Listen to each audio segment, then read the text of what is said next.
കൊനിച്ചിവ, എല്ലാവർക്കും നമ്മുടെ പുതിയൊരു വീഡിയോയിലേക്ക് സ്വാഗതം. അപ്പോൾ ഇന്ന് നമ്മൾ ഇച്ചിഗാവ സൂവിലേക്കാണ് പോകാൻ പോകുന്നത്.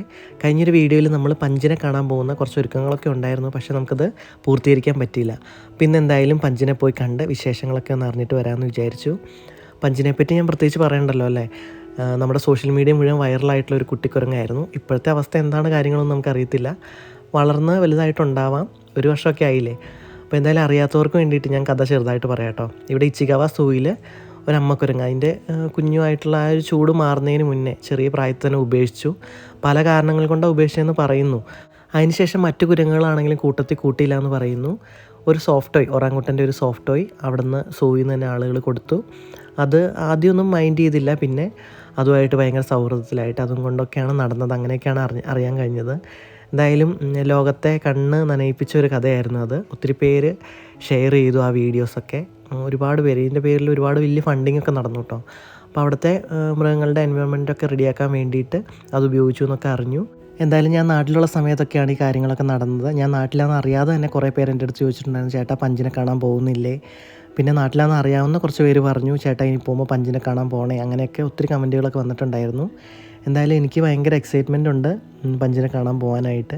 ഞാൻ എൻ്റെ ചേച്ചി വഴിയാണ് ശരിക്കും അറിയുന്നത് ഇങ്ങനെയൊരു വൈറൽ സംഭവം നടന്നു എന്ന്.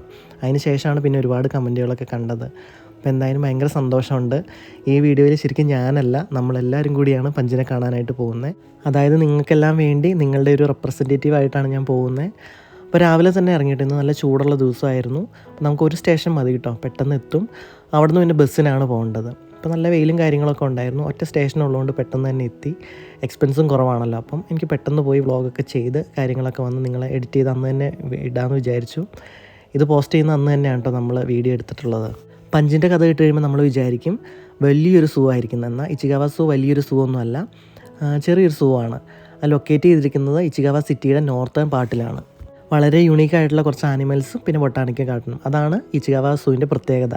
പിന്നെ നമ്മുടെ പഞ്ച് അറിയാലോ, ലോക ശ്രദ്ധ നേടിയതാണ്. അതുകൊണ്ട് ഭയങ്കര തിരക്കൊക്കെ ഉണ്ടാവും. ആ വൈറലായ സമയത്ത് ഒരുപാട് തിരക്കുകളൊക്കെ ആയിരുന്നു, കുറച്ച് പ്രശ്നങ്ങളൊക്കെ അതുമായിട്ട് ബന്ധപ്പെട്ടുണ്ടായെന്നൊക്കെയാണ് അറിയാൻ കഴിഞ്ഞത്. അങ്ങനെ നമ്മൾ നേരെ റെയിൽവേ സ്റ്റേഷനിലെത്തി.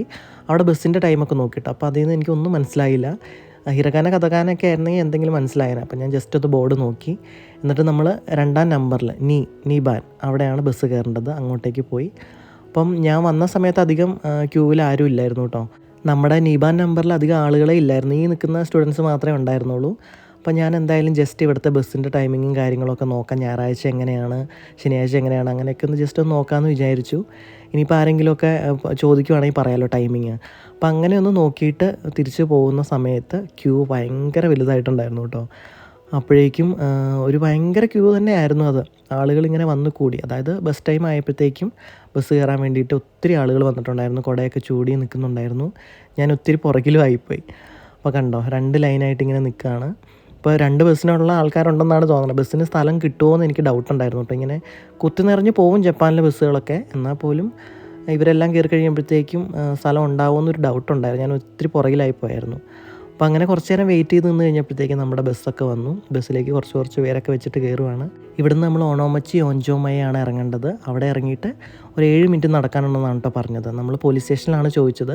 അപ്പോൾ അവർ ക്ലിയർ ആയിട്ട് പറഞ്ഞു തന്നു. വേറൊരാളോട് ഞാൻ ചോദിച്ചിട്ട് എനിക്ക് അത്ര ക്ലിയർ ആയിട്ട് കിട്ടിയില്ല കേട്ടോ. ആൾക്കൊരു തപ്പലായിരുന്നു. കാരണം എൻ്റെ നെറ്റ് സ്ലോ ആയതുകൊണ്ടാണ് ഈ പ്രശ്നങ്ങൾ മുഴുവൻ. അപ്പോൾ ഞാൻ വീട്ടിൽ നിന്ന് സ്ക്രീൻഷോട്ട് എടുത്തിട്ടാണ് വന്നത്. എന്നാലും ഒന്ന് ഉറപ്പിക്കാൻ വേണ്ടിയാണ് ചോദിക്കുന്നത്. കാരണം ബസ് ഓരോ നമ്പറിൽ ഓരോരോ ബസ്സുകളല്ലേ, ബസ് മാറി കയറി എവിടെ ഇറങ്ങണം എന്നൊക്കെ അറിയണമല്ലോ. അങ്ങനെ നമ്മൾ നമ്മുടെ സ്റ്റോപ്പിൽ ഇറങ്ങി. ഇവിടെ നിന്ന് കുറച്ച് നടക്കാനേ ഉള്ളൂ കേട്ടോ. അപ്പോൾ ഈ സ്റ്റോപ്പിൽ വളരെ കുറച്ച് പേരാണ് ഇറങ്ങിയിട്ടുണ്ടായിരുന്നുള്ളൂ. അപ്പോൾ എനിക്ക് തോന്നി ഇതിൽ 1-2 പേരെങ്കിലും സൂവിലേക്കായിരിക്കും പോകുന്നത്. അപ്പോൾ നമ്മുടെ മുമ്പിൽ പോകുന്ന കുറച്ചൊരു സൂവിലേക്കാണ്. അങ്ങനെ പോകുന്ന വഴിക്ക് ഞാൻ ചേമ്പിൻ്റെ കൃഷി കണ്ടു കേട്ടോ. അപ്പോൾ കണ്ടോ, നല്ല രസമില്ലേ. അപ്പോൾ നമ്മുടെ നാട്ടിൽ അവിടെ ഇവിടെയൊക്കെ നിൽക്കുന്ന ചേമ്പുകൾ വളരെ വൃത്തിയായിട്ട് ലൈനായിട്ട് നട്ട് നല്ല ഭംഗിയായിട്ട് വെച്ചിരിക്കുന്നു. അതൊക്കെ കണ്ടു. പിന്നെ ഒരു കാടിൻ്റെ ഒരു അന്തരീക്ഷമൊക്കെ പോലെയാണ്. 2 സൈഡിലും നല്ല നല്ല മരങ്ങളാണ്. വെയിലുണ്ടെങ്കിലും ചെറിയൊരു തണുപ്പും കാര്യങ്ങളൊക്കെ ഉണ്ടായിരുന്നു കേട്ടോ. ചെറിയ ചൂടുണ്ടായിരുന്നു. പിന്നെ എന്തൊക്കെയോ മരങ്ങളും പഴങ്ങളൊക്കെ സൈഡിൽ കൂടെ ഉണ്ടായിരുന്നു. അതൊക്കെ ആസ്വദിച്ച് ഇങ്ങനെ കണ്ടുപോയി. ഇവിടെ എത്തിയപ്പോൾ നമ്മുടെ നാടൊക്കെ പോലെ തോന്നി കേട്ടോ. നല്ല ഭംഗിയുണ്ടായിരുന്നു. അപ്പോൾ ഇവിടെ നിന്നും കുറച്ച് നടക്കാനുണ്ടായിരുന്നു. അങ്ങനെ നമ്മളിവിടെ വെൽക്കം എന്നൊക്കെ എഴുതി വെച്ചിരിക്കുന്ന ആർച്ച് കണ്ടു. ഇവിടുന്ന് കുറച്ചുള്ളിലേക്ക് പോയാൽ മതി കേട്ടോ, ഒരുപാട് നടക്കാനൊന്നുമില്ല. അപ്പോൾ എന്തായാലും ഇവിടം വരെ ബസ് ഇല്ലയെന്ന് തോന്നുന്നു. ഇതിൽ കൂടെ ബസ് പോകുന്ന റൂട്ടാണോ എന്ന് എനിക്കറിയത്തില്ല. അപ്പോൾ എന്തായാലും അങ്ങനെ നമ്മൾ പഞ്ചിനെ കാണാൻ വേണ്ടി എത്തി. ഭയങ്കര ഒരു എക്സൈറ്റ്മെൻറ്റ് ഉണ്ടായിരുന്നു കേട്ടോ. ഒരുപാട് വലിയ സൂ ഒന്നും അല്ലായിരുന്നെങ്കിലും അതിൽ കൂടെയൊക്കെ സ്കൂൾ കുട്ടികളൊക്കെ കൊണ്ടുപോകുന്നുണ്ടായിരുന്നു. 1-2 പേരൊക്കെ വിസിറ്റ് ചെയ്യുന്നുണ്ടായിരുന്നു. കുറേ കാറുകളൊക്കെ അവിടെ കിടക്കുന്നുണ്ടായിരുന്നു. അപ്പോഴേ എനിക്കൊരു ആംബിയൻസ് മനസ്സിലായി. ഭയങ്കര ഫേമസ് ആയിട്ടുള്ള ഒരു സൂ ഒന്നും അല്ല. പക്ഷേ പഞ്ചിൻ്റെ സ്റ്റോറി വന്നപ്പോഴാണ് ഇവിടം ഫേമസ് ആയത്, തിരക്കെല്ലാം കൂടിയത്. പഞ്ചിനെ കാണാൻ വേണ്ടിയാണല്ലോ നമ്മളും പോകുന്നത്. അപ്പോൾ അതുപോലെ വരുന്ന ആളുകളാണ്. അപ്പോൾ ഇവിടെ എന്തായാലും നമുക്ക് ടിക്കറ്റ് എടുക്കണം. അതിന് വേണ്ടിയിട്ട് അവിടെ ചെന്നു. അപ്പോൾ നമുക്കിവിടെ മിഷനിലാണ് ടിക്കറ്റ് എടുക്കുന്നതെന്ന് പറഞ്ഞു കേട്ടോ. അപ്പോൾ നമ്മളെന്തായാലും മിഷനിൽ നിന്ന് ടിക്കറ്റ് എടുക്കുവാണ്. 440 ജാപ്പനീസ് യെന്നാണ് അഡൾട്ടിന്. അപ്പോൾ അങ്ങനെ അവിടെ നിന്ന് നമ്മൾ ടിക്കറ്റൊക്കെ എടുത്തിട്ട് നേരെ പോവാണ്. അപ്പോൾ നമ്മൾ വരുന്നപ്പോഴും പുറകെ 1-2 പേരൊക്കെ, ഒരുപാട് തിരക്കൊന്നും ഇല്ലായിരുന്നു. പക്ഷേ അവിടെ നിന്ന് ഇവിടുന്നൊക്കെ ആളുകളൊക്കെ വരുന്നുണ്ടായിരുന്നു, ടിക്കറ്റ് എടുക്കുന്നുണ്ടായിരുന്നു, അങ്ങനെ കയറുന്നുണ്ട്. പിന്നെ കുറച്ച് റെയർ ആയിട്ടുള്ള ആനിമൽസ് ഇല്ലേ, റെഡ് പാണ്ടാസും ഒറാങ്ങുട്ടൻസും ഒക്കെ, അതും ഇവിടെയുണ്ട്. അതും ഇച്ചിഗാവ സൂവിൻ്റെ ഒരു പ്രത്യേകതയാണ്. അപ്പോൾ എന്തായാലും നമ്മൾ അവിടെ നിന്ന് ടിക്കറ്റൊക്കെ എടുത്തു. നല്ല ക്യൂട്ടായിട്ടുള്ളൊരു ടിക്കറ്റായിരുന്നു. അപ്പോൾ അതൊക്കെ എടുത്തിട്ട് നമ്മൾ നേരെ ഉള്ളിലേക്ക് പോവാണ്. പഞ്ചിനെ കണ്ടാൽ അങ്ങനെ മനസ്സിലാക്കുന്ന വലിയൊരു സംശയം മനസ്സിലുണ്ടായിരുന്നു. സോഫ്റ്റ് ടോയ് എടുത്തു പിടിച്ചുകൊണ്ട് ഓടുന്ന ഒരു പഞ്ചിനെയാണ് എൻ്റെ മനസ്സിലുള്ളത് കേട്ടോ, വീഡിയോസിലും ഫോട്ടോസിലൊക്കെ കണ്ടിട്ടുള്ളത്. അപ്പോൾ എന്തായാലും പഞ്ച് എവിടെയാണെന്നുള്ളത് ആദ്യം കണ്ടുപിടിക്കണം. ആദ്യം അതായിരുന്നു എൻ്റെ മനസ്സിലുണ്ടായിരുന്നത്. അപ്പോൾ അങ്ങനെ നമ്മൾ പോവാണ്. ഇവിടെ എൻട്രൻസ്. അപ്പം ആദ്യം ഒരു ഏവിയറി ഉണ്ട് കേട്ടോ, അങ്ങോട്ടേക്കാണ് നമ്മൾ പോകാൻ പോകുന്നത്. അപ്പം ഓരോരോ സെക്ഷനുകളായിട്ട് ഇങ്ങനെ നമ്മൾ കറങ്ങി വരണം. ഇതിപ്പം അവർ ഇതിൽ കൂടെ ഇങ്ങോട്ട് ഇറങ്ങി വരുവാണ്. അത് കറങ്ങി വരുവാണോ വേണ്ടതെന്ന് മനസ്സിലായില്ല. അപ്പോൾ ഞാൻ ഏവിയറി കൂടെ കയറി അങ്ങോട്ടേക്ക് പോകാമെന്ന് വിചാരിച്ചു. അതിൽ കുറച്ച് പക്ഷികളെയൊക്കെ നമുക്ക് കയറുമ്പോൾ തന്നെ കാണാൻ പറ്റുമായിരുന്നു കേട്ടോ. അപ്പം എൻ്റെ ഉദ്ദേശം പക്ഷികളെ കാണുക എന്നുള്ളതല്ലായിരുന്നു. അതുകൊണ്ട് ഞാൻ ജസ്റ്റ് നിങ്ങളെ കാണിക്കാൻ വേണ്ടി മാത്രം കുറച്ച് വീഡിയോസ് എടുത്തേ ഉള്ളൂ. അല്ലാതെ അതിൻ്റെ ഡീറ്റെയിലിങ് കാര്യങ്ങളോ റെയർ സ്പീഷീസാണോ അങ്ങനെയൊന്നും ഞാൻ നോക്കിയില്ല കേട്ടോ. ഡീറ്റെയിലിങ് കാര്യങ്ങളൊക്കെ അവിടെ വെച്ചിട്ടുണ്ടായിരിക്കും. അപ്പോൾ നമുക്ക് ജസ്റ്റ് ഒന്ന് നോക്കി കണ്ട് മനസ്സിലാക്കി വരാം. ഇവിടുത്തെ തിരക്കും ആൾക്കൂട്ടം കണ്ടപ്പോഴേ എനിക്ക് മനസ്സിലായി പഞ്ച് ഇവിടെയാണോ ഉള്ളതെന്ന്. കാരണം ഞാൻ ഏവിയറിയൊക്കെ ചുറ്റി നടന്നു വന്നപ്പോൾ ഒരൊറ്റ മനുഷ്യനെ അവിടെ എങ്ങും കണ്ടില്ല. പക്ഷേ ഇവിടെ ഭയങ്കര ആൾക്കൂട്ടം, ക്യാമറ ഓണായിട്ടിരിക്കുന്നു. അതുപോലെ മാനേജ് ചെയ്യാൻ 1-2 സെക്യൂരിറ്റികളൊക്കെ ഉണ്ടായിരുന്നു. അപ്പോൾ എനിക്ക് മനസ്സിലായി സംതിങ് ഇവിടെ എന്തോ ഉണ്ട്. അപ്പോൾ പഞ്ച് തന്നെയാണെന്ന് മനസ്സിലായി. അപ്പോൾ ഒരുപാട് കുരങ്ങന്മാരുണ്ടായിരുന്നു കേട്ടോ. അപ്പോൾ ഞാൻ അകലെ നിന്ന് ആദ്യമേ ആളുകളുടെ നീക്കങ്ങളൊക്കെ ഒന്ന് ശ്രദ്ധിച്ചു. എൻ്റെ മൈൻഡിൽ പഞ്ചിനെ ഫീഡ് ചെയ്യാൻ പറ്റുമോ, പഴം വെള്ളം കൊടുക്കാൻ പറ്റുമോ, അതുപോലെ പഞ്ചിനെ തിരിച്ച് അവർ കാണിച്ചു തരുമോ, അല്ലെങ്കിൽ ഇന്നതാണെന്ന് നമുക്ക് എന്തെങ്കിലും അങ്ങനെ കണ്ടുപിടിക്കാൻ പറ്റുമോ എന്നുള്ളൊരു ചിന്തകളൊക്കെ ആയിരുന്നു മനസ്സിൽ. അവിടെ ചെന്നപ്പോൾ എനിക്ക് മനസ്സിലായി അവിടെ നിൽക്കുന്നതിൽ ഭൂരിഭാഗം പേർക്കും പഞ്ച് ഏതാണെന്ന് പോലും അറിയത്തില്ല. ഞാൻ ഒത്തിരി പേരോട് ചോദിച്ചു പഞ്ചുകുന്ന് ഏതാണ്, പഞ്ചുകുന്ന് ഏതാണെന്ന്. അപ്പോൾ അവിടെ ഇൻസ്ട്രക്ഷൻസ് കൊടുത്തിട്ടുണ്ടായിരുന്നു, സെൽഫി സ്റ്റിക്ക് യൂസ് ചെയ്യാൻ പാടില്ല, അങ്ങനെയാണ് ഇങ്ങനെയാണ് കുറേ കാര്യങ്ങൾ. അപ്പോൾ ഞാൻ ഈ ഒരു സെക്യൂരിറ്റിയോടും ചോദിച്ചിട്ടോ പഞ്ചിൻ്റെ കാര്യം. അപ്പോൾ ആൾക്ക് എന്തെങ്ങനെ സംസാരം ഇങ്ങനെ ക്ലിയർ അല്ലായിരുന്നു. അതുകൊണ്ട് എനിക്കൊന്നും മനസ്സിലായില്ല. അങ്ങനെ ഞാൻ പഞ്ചിനെ കണ്ടുപിടിക്കുക, എങ്ങനെ കണ്ടുപിടിക്കാനാ, അന്ന് കുട്ടിക്കുരങ്ങായിരുന്നു, ഇപ്പോൾ വലുതായി കാണും.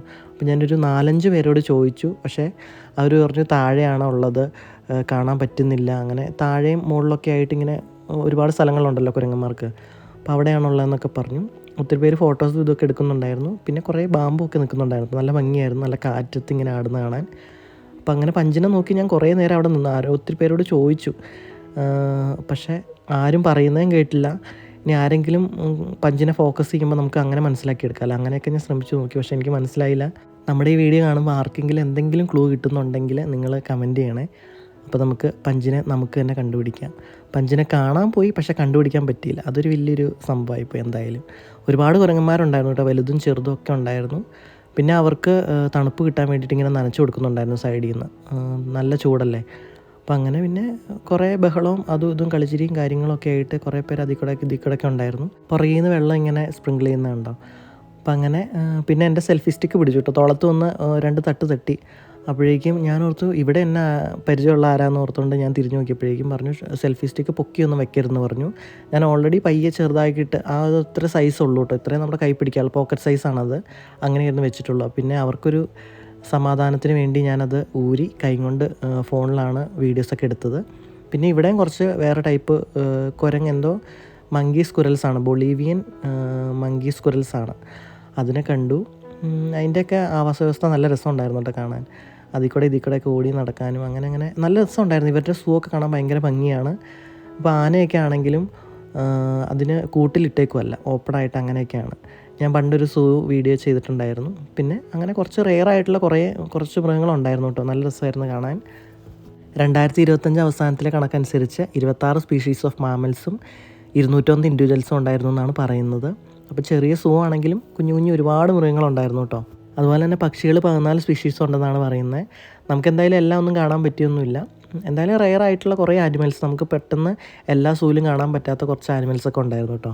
എന്തൊക്കെയായാലും എൻ്റെ മൈൻഡിൽ അവിടെ നിന്ന് പോരുന്നവരെ പഞ്ചിൻ്റെ ചിന്തകളായിരുന്നു കേട്ടോ. പഞ്ചിനെ കാണണം, നിങ്ങളെ കാണിക്കണം, സ്പെഷ്യലായിട്ട് എടുത്ത് കാണിക്കണം എന്നൊക്കെ ഉണ്ടായിരുന്നു. പക്ഷേ അത് പറ്റിയില്ല. ഇതെല്ലാം ഒന്ന് കണ്ടു കഴിഞ്ഞിട്ട് ഒന്നോടെ പോയി പഞ്ചിനെ മീറ്റ് ചെയ്യാമെന്നുള്ളൊരു ചിന്തയിലായിരുന്നു കേട്ടോ ഞാൻ.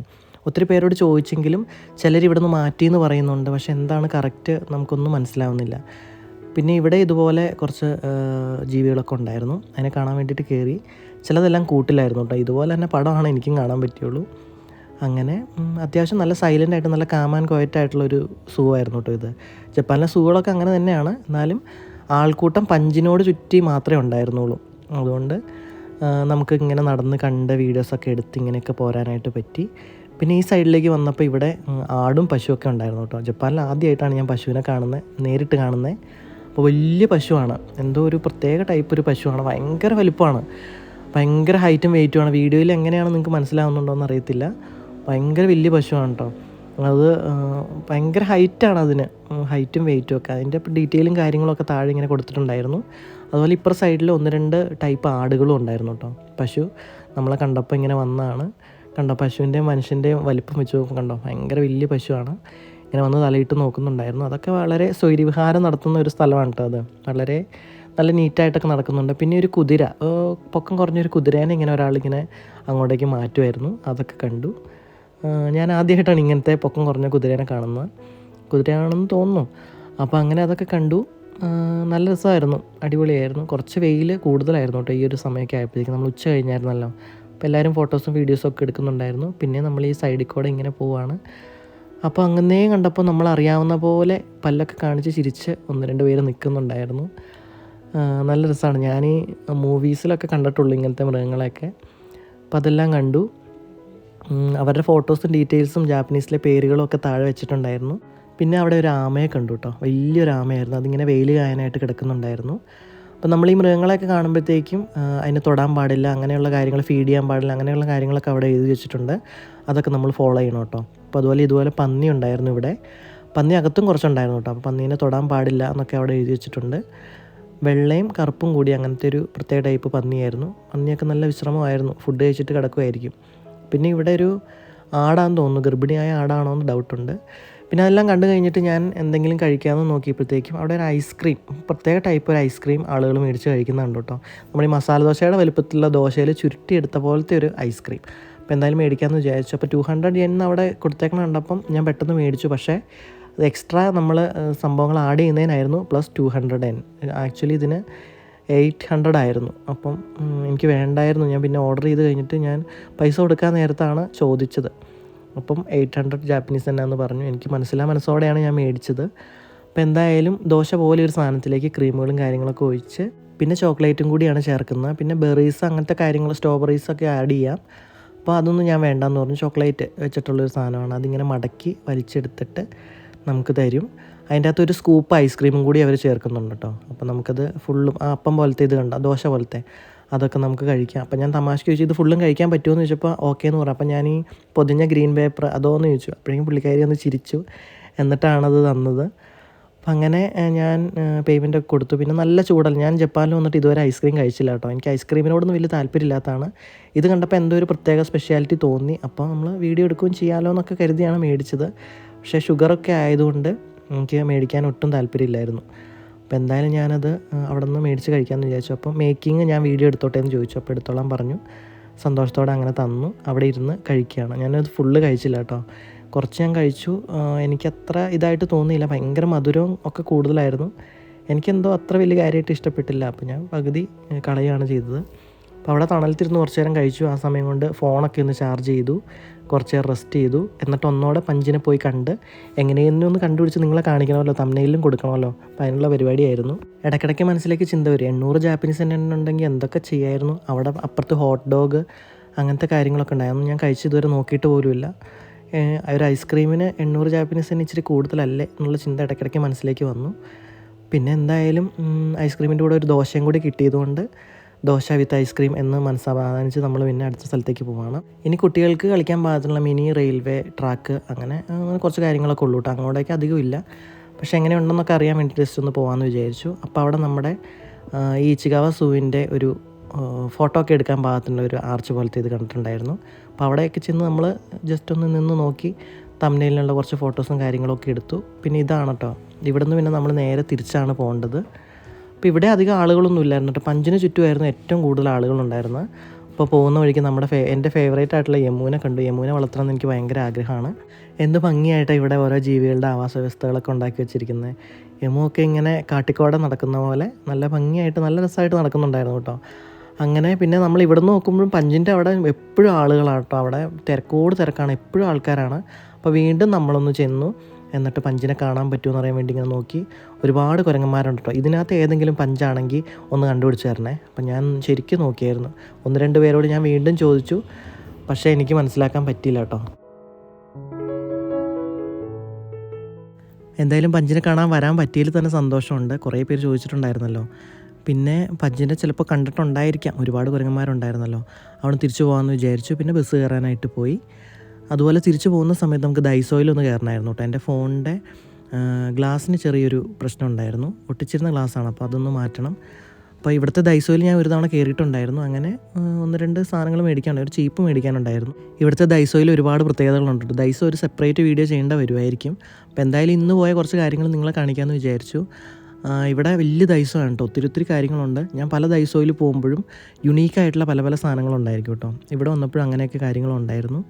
എനിക്ക് ചീപ്പ്, അതുപോലെ മറ്റേ ഐഫോണിൻ്റെ ഒരു ഗ്ലാസ്, അങ്ങനത്തെ സാധനങ്ങളൊക്കെ ആയിരുന്നു മേടിക്കാനുണ്ടായിരുന്നു. അപ്പോൾ ജസ്റ്റ് ഒന്ന് ചുറ്റി ഇറങ്ങി ഒന്ന് കണ്ടു. കൂടുതൽ വീഡിയോസും കാര്യങ്ങളൊന്നും എടുത്തില്ല കേട്ടോ. സെപ്പറേറ്റ് വീഡിയോ ആയിട്ടാണെങ്കിൽ ഡീറ്റെയിൽ ആയിട്ട് കാണിച്ചു തരാൻ പറ്റും. കുറേ സ്നാക്സും ഡ്രിങ്ക്സും ഒക്കെ ഉണ്ടായിരുന്നു. എല്ലാം സെപ്പറേറ്റ് നമുക്ക് വീഡിയോസ് ചെയ്യണമെന്ന് ആഗ്രഹമുണ്ട്. അപ്പോൾ ഞാൻ കഴിഞ്ഞ തവണ ഒരു ഗ്ലാസ് മേടിച്ചായിരുന്നു, അത് ഒട്ടിച്ചപ്പോൾ ശരിയായില്ലായിരുന്നു. അപ്പോൾ അതിൻ്റെ സ്ഥലങ്ങളൊക്കെ നോക്കി. ഒത്തിരി സാധനങ്ങളുണ്ട് കേട്ടോ. നമുക്ക് ഇലക്ട്രോണിക്സ് ആണെങ്കിൽ ഇവിടെ ഒരുപാട് സാധനങ്ങളുണ്ട്. സ്റ്റേഷൻ്റെ തൊട്ടടുത്ത് തന്നെയാണ്. വേണമെങ്കിൽ ടൈം പാസിന് ഇടയ്ക്കൊക്കെ വന്ന് നോക്കാവുന്ന ഒരു അത്രയും ദൂരമേ ഉള്ളൂ. അങ്ങനെ കുറേ ഫുഡ് ഐറ്റംസ് ഒത്തിരി ഉണ്ടായിരുന്നു കേട്ടോ. എനിക്ക് ഭയങ്കര ഇഷ്ടപ്പെട്ടു. ഏതെങ്കിലും ഒന്ന് എടുത്ത് ഒന്ന് അൺബോക്സ് ചെയ്ത് നിങ്ങളെ കാണിക്കണം എന്നുണ്ടായിരുന്നു. അപ്പോൾ എന്തെങ്കിലും ഒരു ഷോർട്ട് വീഡിയോയിൽ ഇനി അതൊക്കെ കാണിക്കാം കേട്ടോ. അപ്പോൾ അവിടെ നിന്ന് അങ്ങനെ കുറേ സാധനങ്ങളൊക്കെ കണ്ട് ഇങ്ങനെ കണ്ട് നടക്കുമ്പോൾ തന്നെ ഭയങ്കര ഒരു റിലാക്സേഷനാണ്. അങ്ങനെ എല്ലാം കണ്ട് നടന്നു. അങ്ങനെ നമ്മളിന്ന് പഞ്ചിനെ കാണാൻ പോയി. അറിഞ്ഞോ അറിയാതെയോ പഞ്ചിനെ കണ്ടു എന്നാണ് വിശ്വസിക്കുന്നത്. ഈ വീഡിയോസ് കണ്ടിട്ട് പിന്നീടാണെങ്കിലും പഞ്ചിനെ നമുക്ക് മനസ്സിലാക്കാൻ പറ്റുവാണെങ്കിൽ അങ്ങനെ മനസ്സിലാക്കാം. അപ്പോൾ എന്തായാലും പോകാൻ പറ്റി, അതിലൊരുപാട് സന്തോഷമുണ്ട്. അപ്പോൾ ഇന്നത്തെ വീഡിയോ നിങ്ങൾക്ക് എല്ലാവർക്കും ഇഷ്ടപ്പെട്ടു എന്ന് വിചാരിക്കുന്നു. ഇനി എന്തായാലും നമുക്ക് അടുത്തൊരു വീഡിയോയിൽ കാണാം.